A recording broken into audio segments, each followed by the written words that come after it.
buenos dias. Dorothea aquí of Raw Wanderlust, and it's way too early to be filming, but I am anyways, and as you can tell, I'm kind of sick. That sucks. But yeah, today's a big day because I decided kind of on a whim that I wanted to go to Madrid, and it was time. So I booked a BlaBlaCar yesterday. I have a 3-day weekend, so it works out perfectly that I could go.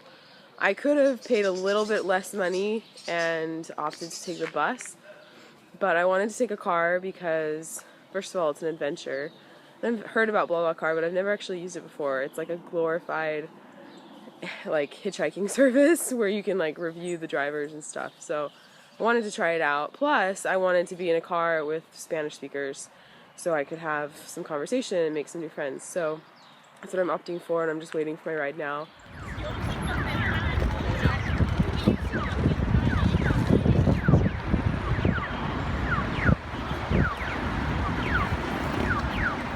Hey guys, so I'm back from Madrid now. I'm sorry, I didn't really feel like looking particularly pretty for this video. Just here in my natural state, no makeup. But yeah, I wanted to give a quick review really quick of my experience with BlaBlaCar and if I would recommend it to people. In short, the answer is yes. I had a really good experience. I booked both of my travels, both to Madrid and my return, within like less than 24 hours of actually taking the travel. So it was pretty last minute, but it was fine. It was good. I had a good experience with the drivers in both cases. On the first leg to Madrid, I was in a car with some people that were a little younger than me. They're probably in their 20s, playing some like reggaeton and having different conversation than on the way back, when I was in a car with people who were traveling for business and they were in like their late 30s, early 40s. But both experiences were great, and I had good conversation in Spanish both times, which I'm always grateful for. Yeah, really nice. They actually like dropped me off. It, like on the website, it will say like usually a point of like where to come and then where to drop you off. And in both situations, they dropped me off like in somewhere else, like somewhere that I need, closer to where I needed to be, which was really nice. It's kind of just an extra perk for them, or for me. Thank you to them.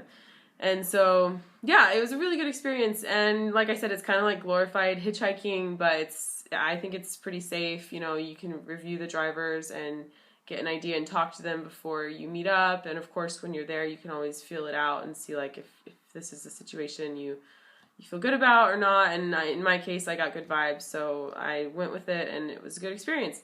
It was a little bit more expensive than the bus, but it was also faster. I got there about a half an hour sooner than I would have on the bus, and it's more comfortable, I think, traveling in a car than on a bus. So I would definitely recommend it, and especially for like short day trips, it was really good, and you can do it really last minute and just say, hey, I'm here, I need to go here, and find something. So it's a really also kind of, it's an eco-friendly way of traveling, I think, and compared to just flying. I mean, you can do it in place of flying. You can do it in place of a lot of different things. In some earlier videos on my channel, you can look and see, I've talked about this before, about ride sharing, and it's kind of like a side passion of mine.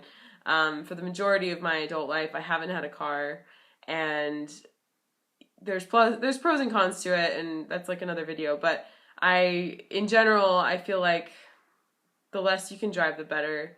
I know it's obviously a huge convenience to have your own car, but if there's 10 people and you're all going in the same general direction, maybe not in the same place, it just makes sense. Like find those people and, you know, share a ride with them and make some human connection while you're at it, and it just makes sense.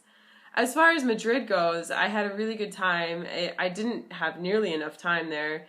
It's a huge, huge city. I just had no idea. I could not fathom how big it was before I got there.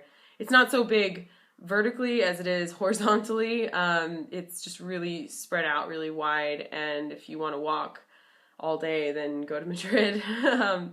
And I'll definitely be going back. I had a good experience there, and there's so much more to see. I barely tapped into it. So, yeah, if you get a chance, go to Madrid. That's cool. And if you can, use BlaBlaCar.